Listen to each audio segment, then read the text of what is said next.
Chapter 8. Port Angeles. Jess drove faster than the chief, so we made it to Port Angeles by 4. It had been a while since I'd had a girls' night out, and the estrogen rush was invigorating. We listened to whiny rock songs while Jessica jabbered on about the boys we hung out with. Jessica's dinner with Mike had gone very well, and she was hoping that by Saturday night they would have progressed to the first kiss stage. I smiled to myself, pleased. Angela was passively happy to be going to the dance, but not really interested in Eric. Jess tried to get her to confess who her type was, but I interrupted with a question about dresses after a bit, to spare her. Angela threw a grateful glance my way. Port Angeles was a beautiful little tourist trap, much more polished and quaint than Forks. But Jessica and Angela knew it well, so they didn't plan to waste time on the picturesque boardwalk by the bay. Jess drove straight to the one big department store in town, which was a few streets in from the Bay Area's visitor-friendly face. The dance was billed as semi-formal, and we weren't exactly sure what that meant. Both Jessica and Angela seemed surprised and almost disbelieving when I told them I'd never been to a dance in Phoenix. "Didn't you ever go with a boyfriend or something?" Jess asked dubiously as we walked through the front doors of the store. "Really?" I tried to convince her, not wanting to confess my dancing problems. "I've never had a boyfriend or anything close. I didn't go out much." "Why not?" Jessica demanded. "No one asked me," I answered honestly. She looked skeptical. "People ask you out here," she reminded me, "and you tell them no." We were in the junior section now, scanning the racks for dress-up clothes. "Well, except for Tyler," Angela amended quietly. "Excuse me?" I gasped. "What did you say?" "Tyler told everyone he's taking you to prom," Jessica informed me with suspicious eyes. "He said what?" I sounded like I was choking. "I told you it wasn't true," Angela murmured to Jessica. I was silent, still lost in shock that was quickly turning to irritation. But we had found the dress racks, and now we had work to do. "That's why Lauren doesn't like you," Jessica giggled while we pawed through the clothes. I ground my teeth. "Do you think that if I ran him over with my truck, he would stop feeling guilty about the accident? That he might give up on making amends and call it even?" "Maybe," Jess snickered. "If that's why he's doing this." The dress selection wasn't large, but both of them found a few things to try on. I sat on a low chair just inside the dressing room, by the three-way mirror, trying to control my fuming. Jess was torn between two. One, a long, strapless, basic black number. The other, a knee-length electric blue with spaghetti straps. I encouraged her to go with the blue. Why not play up the eyes? Angela chose a pale pink dress that draped around her tall frame nicely, and brought out honey tints in her light brown hair. I complimented them both generously, and helped by returning the rejects to their racks. The whole process was much shorter and easier than some of the trips I'd taken with Renee at home. I guess there was something to be said for limited choices. We headed over to shoes and accessories. While they tried things on, I merely watched and critiqued, not in the mood to shop for myself, though I did need new shoes. The girls' night high was wearing off in the wake of my annoyance at Taylor, leaving room for the gloom to move back in. "Angela?" I began, hesitant, while she was trying on a pair of pink strappy heels. She was overjoyed to have a date tall enough that she could wear heels at all. Jessica had drifted to the jewelry counter, and we were alone. "Yes?" She held her leg out, twisting her ankle to get a better view of the shoe. I chickened out. "I like those." "I think I'll get them, though they'll never match anything but the one dress," she mused. "Oh, go ahead. They're on sale," I encouraged. She smiled, putting the lid back on a box that contained more practical-looking off-white shoes. I tried again. Angela?" She looked up curiously. "Is it normal for the colons?" I kept my eyes on the shoes. "To be out of school a lot?" I failed miserably in my attempt to sound nonchalant. "Yes, when the weather's good, they go backpacking all the time, even the doctor. They're all really outdoorsy." She told me quietly, examining her shoes too. She didn't ask one question, let alone the hundreds that Jessica would have unleashed. I was beginning to really like Angela. "Oh." I let the subject drop as Jessica returned to show us the rhinestone jewelry she'd found to match her silver shoes. We planned to go to dinner at a little Italian restaurant on the boardwalk, but the dress shopping hadn't taken as long as we'd expected. Jess and Angela were going to take their clothes back to the car, and then walk down to the bay. I told them I wanted to meet them at the restaurant in an hour. I wanted to look for a bookstore. They were both willing to come with me, but I encouraged them to go have fun. They didn't know how preoccupied I could get when surrounded by books. It was something I preferred to do alone. They walked off to the car chattering happily, and I headed in the direction Jess pointed out. I had no trouble finding the bookstore, but it wasn't what I was looking for. The windows were full of crystals, dream catchers, and books about spiritual healing. I didn't even go inside. Through the glass, I could see a 50-year-old woman with long, gray hair worn straight down her back, clad in a dress right out of the 60s, smiling welcomingly from behind the counter. I decided that was one conversation I could skip. There had to be a normal bookstore in town. I meandered through the streets, which were filling up with the end of the workday traffic, and hoped I was headed toward downtown. I wasn't paying as much attention as I should to where I was going. I was wrestling with despair.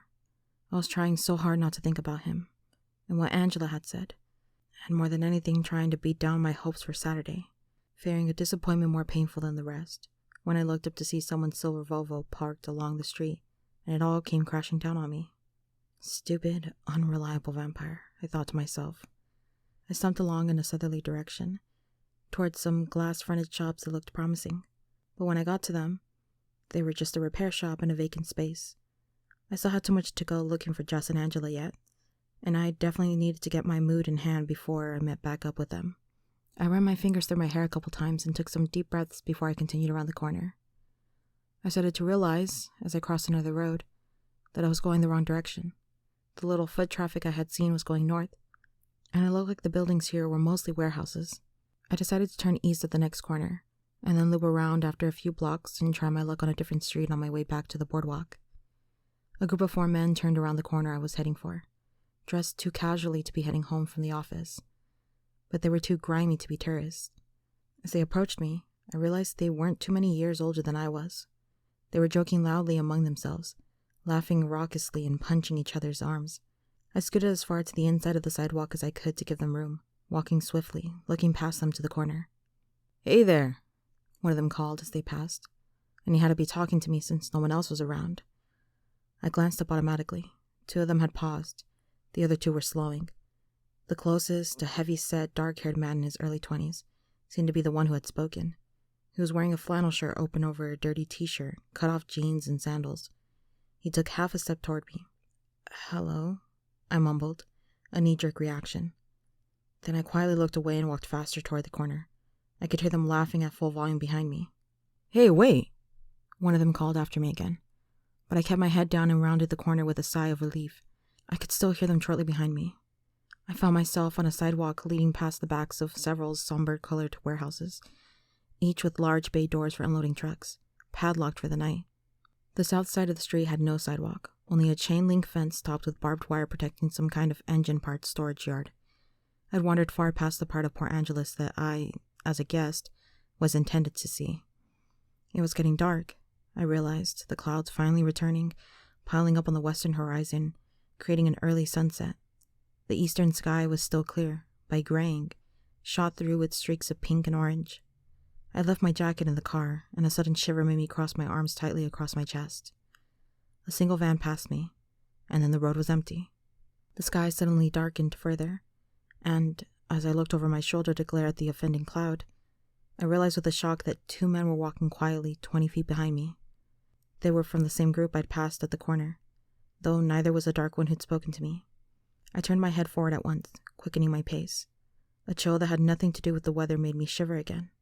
My purse was on a shoulder strap, and I had it slung across my body, the way you were supposed to wear it so it wouldn't get snatched.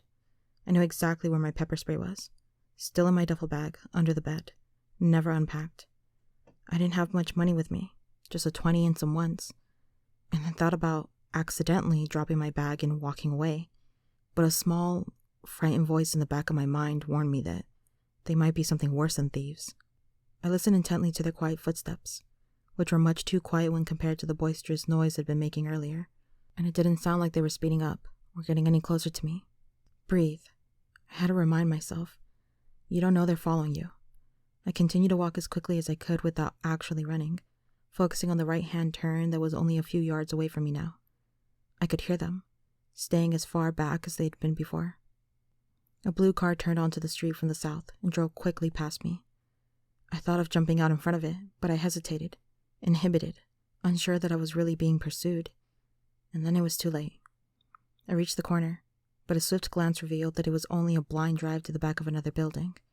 I was half turned into anticipation. I had to hurriedly correct and dash across the narrow drive, back to the sidewalk. The street ended at the next corner, where there was a stop sign. I concentrated on the faint footsteps behind me, deciding whether or not to run. They sounded farther back, though, and I knew they could outrun me in any case. I was sure to trip and go sprawling if I tried to go any faster. The footfalls were definitely farther back. I risked a quick glance over my shoulder, and they were maybe 40 feet back now, I saw with relief. But they were both staring at me. It seemed to take forever for me to get to the corner. I kept my pace steady, the men behind me falling ever so slightly farther behind with every step. Maybe they realized they had scared me and were sorry. I saw 2 cars going north past the intersection I was heading for, and I exhaled in relief. There would be more people around once I got off this deserted street. I skipped around the corner with a grateful sigh and skidded to a stop. The street was lined on both sides by blank, doorless, windowless walls. I could see in the distance, 2 intersections down, street lamps, cars, and more pedestrians, but they were all too far away, because lounging against the western building, midway down the street, were the other 2 men from the group, both watching with excited smiles as I froze dead on the sidewalk. I realized then that I wasn't being followed. I was being herded. I paused for only a second, but it felt like a very long time. I turned then and darted to the other side of the road. I had a sinking feeling that it was a wasted attempt. The footsteps behind me were louder now. "There you are!" The booming voice of the stocky, dark-haired man shattered the intense quiet and made me jump. In the gathering darkness, it seemed like he was looking past me. "Yeah," a voice called loudly from behind me, making me jump again as I tried to hurry down the street. "We just took a little detour." My steps had to slow now. I was closing the distance between myself and the lounging pair too quickly. I had a good loud scream, and I sucked in air, preparing to use it, but my throat was so dry I wasn't sure how much volume I could manage. With a quick movement, I slipped my purse over my head, gripping the strap with one hand, ready to surrender it or use it as weapon as need demanded. The thick-set man shrugged away from the wall as I warily came to a stop, and walked slowly into the street. "Stay away from me," I warned in a voice that was supposed to sound strong and fearless, but I was right about the dry throat. No volume. "Don't be like that, sugar," he called, and the raucous laughter started again behind me. I braced myself, feet apart, trying to remember through my panic what little self-defense I knew. Heel of the hand thrust upward, hopefully breaking the nose or shoving it into the brain. Finger through the eye socket, try to hook around and pop the eye out. And the standard knee to the groin, of course. That same pessimistic voice in my mind spoke up then, reminding me that I probably wouldn't have a chance against one of them. And there were 4. "Shut up," I commanded the voice before terror could incapacitate me. I wasn't going out without taking someone with me. I tried to swallow so I could build up a decent scream. Headlights suddenly flew around the corner, the car almost hitting the stocky one, forcing him to jump back toward the sidewalk. I dove into the road. This car was going to stop, or have to hit me. But the silver car unexpectedly fishtailed around, skidding to a stop with the passenger door open just a few feet from me. "Get in," a furious voice commanded. It was amazing how instantaneously the choking fear vanished. Amazing how suddenly the feeling of security washed over me, even before I was off the street. As soon as I heard the voice, I jumped into the seat, slamming the door shut behind me. It was dark in the car. No light had come on with the opening of the door, and I could barely see his face in the glow from the dashboard. The tires squealed as he spun around to face north, accelerating too quickly, swerving toward the stunned men on the street. I caught a glimpse of them diving for the sidewalk as we straightened out and sped toward the harbor. "Put on your seatbelt," he commanded, and I realized I was clutching the seat with both hands. I quickly obeyed. The snap as the belt connected was loud in the darkness. He took a sharp left, racing forward, blowing through several stop signs without a pause. But I felt utterly safe and, for the moment, totally unconcerned about where we were going. I stared at his face in profound relief that went beyond my sudden deliverance. I studied his flawless features in the limited light, waiting for my breath to return to normal, until it occurred to me that his expression was murderously angry. "Are you okay?" I asked, surprised at how hoarse my voice sounded. "No," he said curtly, and his tone was livid. I sat in silence, watching his face while his blazing eyes stared straight ahead, until the car came to a sudden stop. I glanced around, but it was too dark to see anything beside the vague outline of dark trees crowding the roadside. We weren't in town anymore. "Bella?" he asked, his voice tight, controlled. "Yes." My voice was still rough. I tried to clear my throat quietly. "Are you alright?" He still didn't look at me, but but the fury was plain on his face. "Yes," I croaked softly. "Distract me, please," he ordered. "I'm sorry, what?" He exhaled sharply. "Just prattle about something unimportant until I calm down," he clarified, closing his eyes and pinching the bridge of his nose with his thumb and forefinger. I racked my brain for something trivial. "I'm going to run over Tyler Crowley tomorrow before school?" He was still squeezing his eyes closed, but the corner of his mouth twitched. "Why?" "He's telling everyone that he's taking me to prom. Either he's insane or he's still trying to make up for almost killing me last. Well, you remember it, and he thinks prom is somehow the correct way to do this. So I figure if I endanger his life, then we're even and he can't keep trying to make amends. I don't need enemies, and maybe Lauren would back off if he left me alone. I might have to total his Sentra, though. If he doesn't have a ride, he can't take anyone to prom." I babbled on. "I heard about that." He sounded a bit more composed. "You did?" I asked in disbelief, my previous irritation flaring. If he's paralyzed from the neck down, he can't go to the prom either. I muttered, refining my plan. Edward sighed and finally opened his eyes. "Better?" "Not really." I waited, but he didn't speak again. He leaned his head back against the seat, staring at the ceiling of the car. His face was rigid. "What's wrong?" My voice came out in a whisper. "Sometimes I have a problem with my temper, Bella." He was whispering too, and as he stared out the window, his eyes narrowed into slits. "But it wouldn't be helpful for me to turn around and hunt down those..." He didn't finish his sentence, looking away, struggling for a moment to control his anger again. "At least," he continued, "that's what I'm trying to convince myself." "Oh." The word seemed inadequate, but I couldn't think of a better response. We sat in silence again. I glanced at the clock on the dashboard. It was just past 6:30. "Jessica and Angela will be worried," I murmured. "I was supposed to meet them." He started the engine without another word, turning around smoothly and speeding back toward town. We were under the streetlights in no time at all, still going too fast, weaving with ease through the cars slowly cruising the boardwalk. He parallel parked against the curb in a space I would have thought much too small for the Volvo, but he slid in effortlessly with one try. I looked out the window to see the lights of La Bella Italia, and Jess and Angela just leaving, pacing anxiously away from us. "How did you know where—" I began, but then I shook my head. I heard the door open and turned to see him getting out. "What are you doing?" I asked. "I'm taking you to dinner." He smiled slightly, but his eyes were hard. He stepped out of the car and slammed the door. I fumbled with my seatbelt and then hurried to get out of the car as well. He was waiting for me on the sidewalk. He spoke before I could. "Go stop Jessica and Angela, before I have to track them down too. I don't think I could restrain myself if I ran into your other friends again."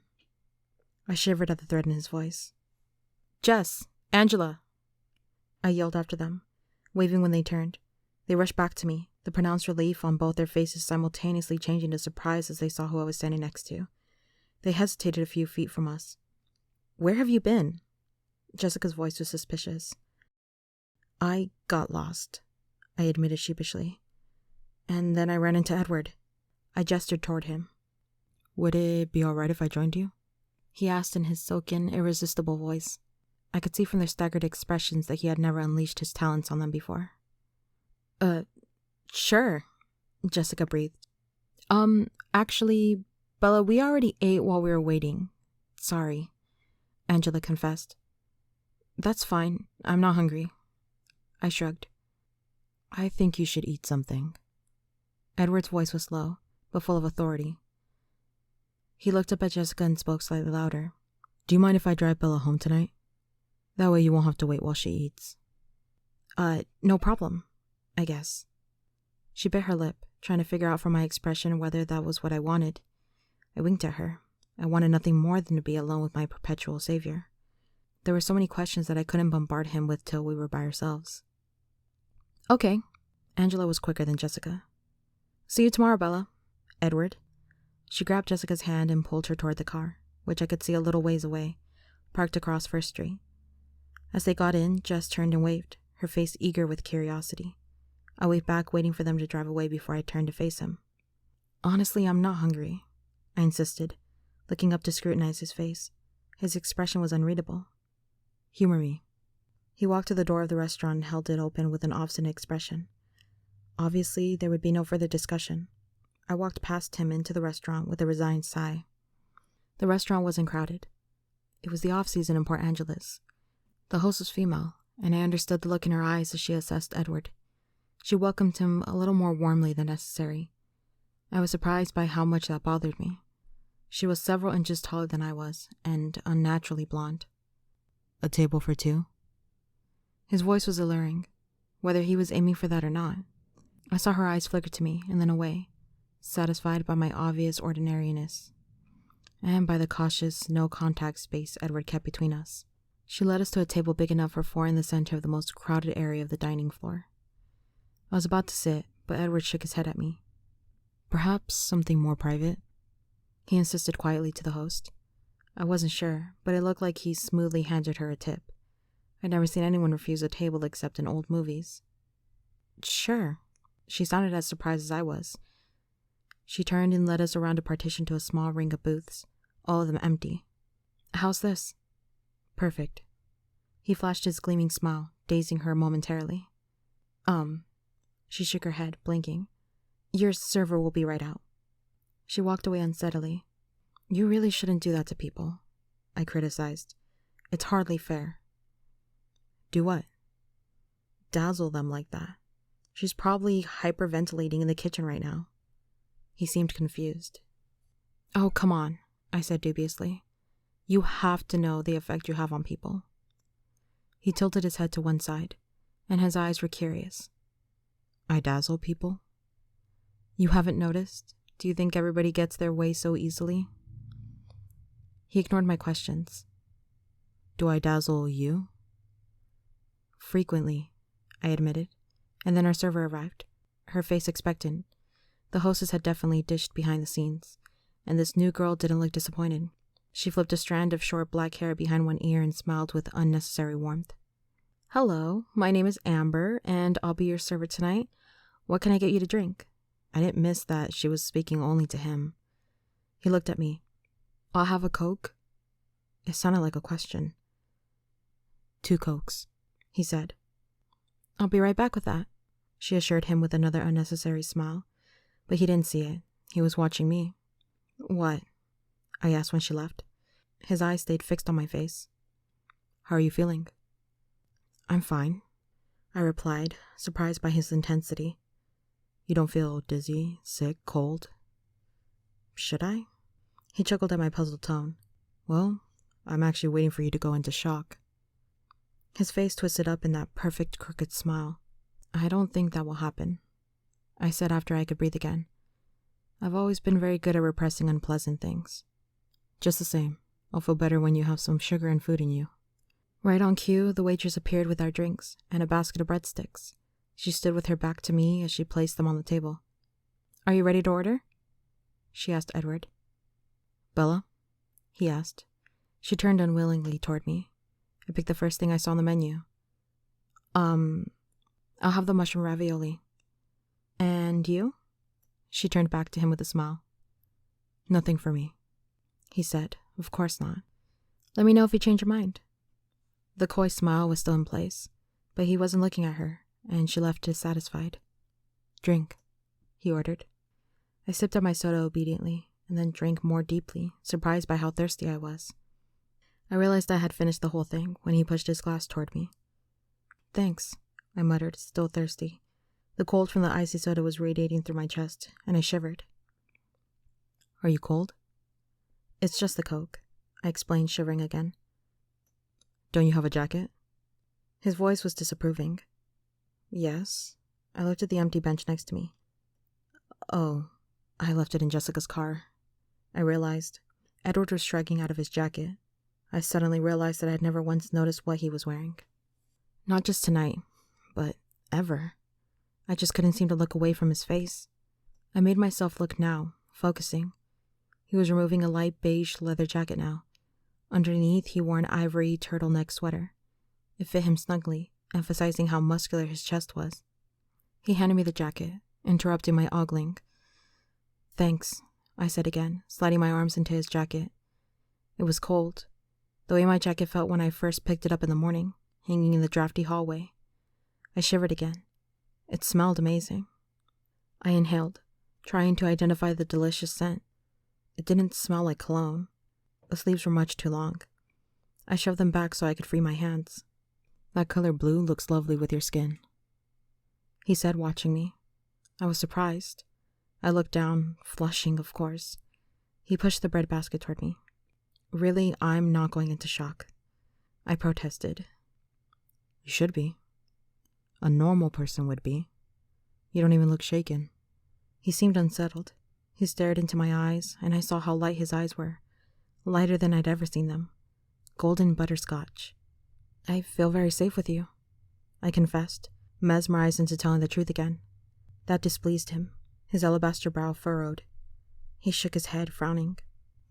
"This is more complicated than I planned," he murmured to himself. I picked up a breadstick and began nibbling on the end, measuring his expression. I wondered when it would be okay to start questioning him. "Usually you're in a better mood when your eyes are so light," I commented, trying to distract him from whatever thought had left him frowning and somber. He stared at me, stunned. "What?" "You're always crabbier when your eyes are black." "I expect it then," I went on. "I have a theory about that." His eyes narrowed. "More theories?" "Mm-hmm." I chewed on a small bite of the bread, trying to look indifferent. "I hope you were more creative this time. Or are you still stealing from comic books?" His faint smile was mocking. His eyes were still tight. "Well, no, I didn't get it from a comic book, but I didn't come up with it on my own either," I confessed. "And?" he prompted. But then the waitress strode around the partition with my food. I realized we'd been unconsciously leaning toward each other across the table, because we both straightened up and she approached. She set the dish in front of me. It looked pretty good, and turned quickly to Edward. "Did you change your mind?" she asked. "Isn't there anything I can get you?" I may have been imagining the double meaning in her words.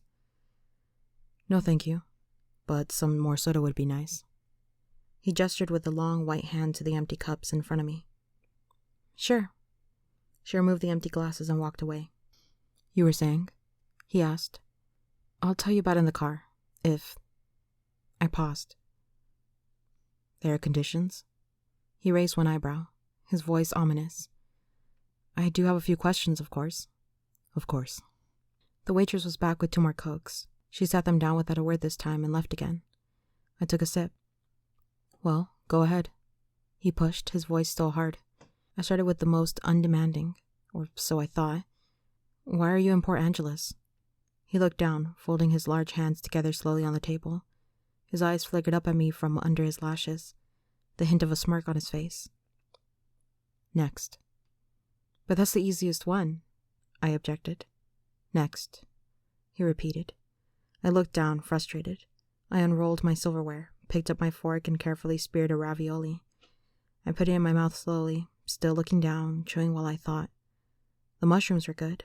I swallowed and took another sip of Coke before I looked up. "Okay, then," I glared at him, and continued slowly. "Let's say, hypothetically, of course, that someone could know what people are thinking, read minds, with a few exceptions. Just one exception," he corrected. "Hypothetically." "All right, with one exception then." I was thrilled that he was playing along, but I tried to seem casual. "How does that work? What are the limitations? How would that someone find someone else at exactly the right time? How would he know she was in trouble?" I wondered if my convoluted questions even made sense. "Hypothetically?" he asked. "Sure." "Well, if that someone..." "Let's call him Joe," I suggested. He smiled wryly. "Joe, then. If Joe had been paying attention, the timing wouldn't have needed to be quite so exact." He shook his head, rolling his eyes. "Only you could get into trouble in a town this small. You would have devastated their crime rate statistics for a decade, you know?" "We were speaking of a hypothetical case," I reminded him frostily. He laughed at me, his eyes warm. "Yes, we were," he agreed. "Shall we call you Jane?" "How did you know?" I asked, unable to curb my intensity. I realized I was leaning toward him again. He seemed to be wavering, torn by some internal dilemma. His eyes locked with mine, and I guessed he was making the decision right then whether or not to simply tell me the truth. "You can trust me, you know," I murmured. I reached forward, without thinking, to touch his folded hands. But he slid them away immediately, and I pulled my hand back. "I don't know if I have a choice anymore." His voice was almost a whisper. "I was wrong. You're much more observant than I gave you credit for." "I thought you were always right." "I used to be." He shook his head again. "I was wrong about you on one other thing as well. You're not a magnet for accidents. That's not a broad enough classification. You're a magnet for trouble. If there's anything dangerous within a 10-mile radius, it will invariably find you.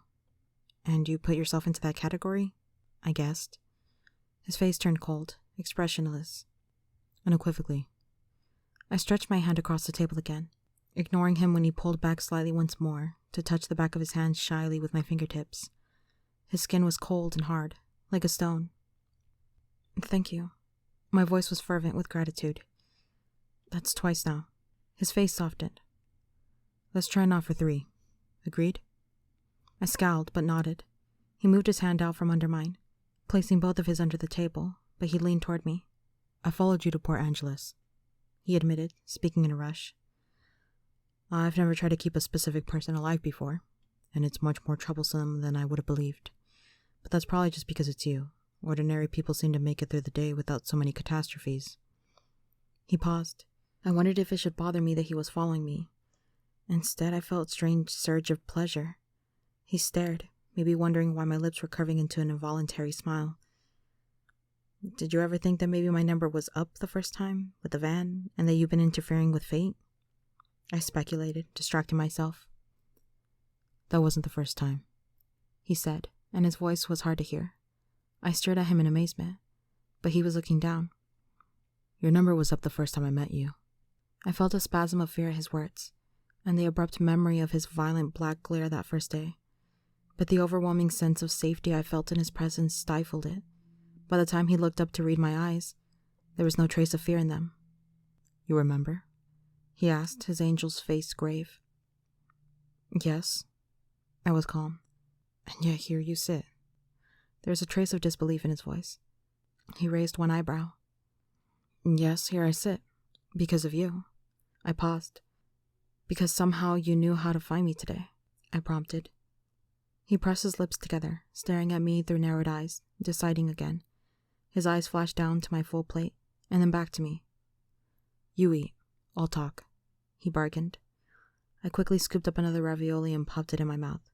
"It's harder than it should be, keeping track of you. Usually I can find someone very easily, once I've heard their mind before." He looked at me anxiously, and I realized I had frozen. I made myself swallow, then stabbed another ravioli and tossed it in. "I was keeping tabs on Jessica. Not carefully, like I said. Only you could find trouble in Port Angeles. And at first I didn't notice when you took off on your own. Then when I realized that you weren't with her anymore, I went looking for you at the bookstore I saw in her head. I could tell that you hadn't gone in, and that you'd gone south. And I knew you would have to turn around soon, so I was just waiting for you, randomly searching through the thoughts of people on the street, to see if anyone had noticed you so I would know where you were. I had no reason to be worried, but I was strangely anxious." He was lost in thought, staring past me, seeing things I couldn't imagine. I started to drive in circles, still listening. The sun was finally setting, and I was about to get out and follow you on foot. And then... He stopped, clenching his teeth together in sudden fury. He made an effort to calm himself. "Then what?" I whispered. He continued to stare over my head. "I heard what they were thinking." He growled, his upper lip curling slightly back over his teeth. "I saw your face in his mind." He suddenly leaned forward, one elbow appearing on the table, his hand covering his eyes. The movement was so swift it startled me. "It was very hard. You can't even imagine how hard for me to simply take you away and leave them alive." His voice was muffled by his arm. "I could have let you go with Jessica and Angela, but I was afraid if you left me alone, I would go looking for them," he admitted in a whisper. I sat quietly, dazed, my thoughts incoherent, My hands were folded in my lap, and I was leaning weakly against the back of the seat. He still had his face in his hand, and he was as still as if he'd been carved from the stone his skin resembled. Finally, he looked up, his eyes seeking mine, full of his own questions. "Are you ready to go home?" he asked. "I'm ready to leave," I qualified, overly grateful that we had the hour-long ride home together. I wasn't ready to say goodbye to him.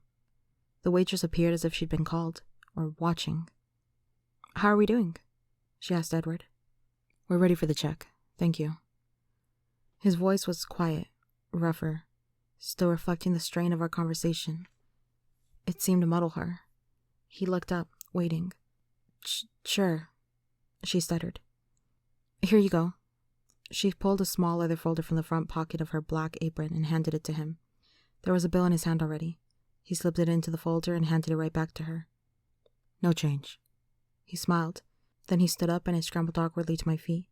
She smiled invitingly at him again. "You have a nice evening." He didn't look away from me as he thanked her. I suppressed a smile. He walked close behind me to the door, still careful not to touch me.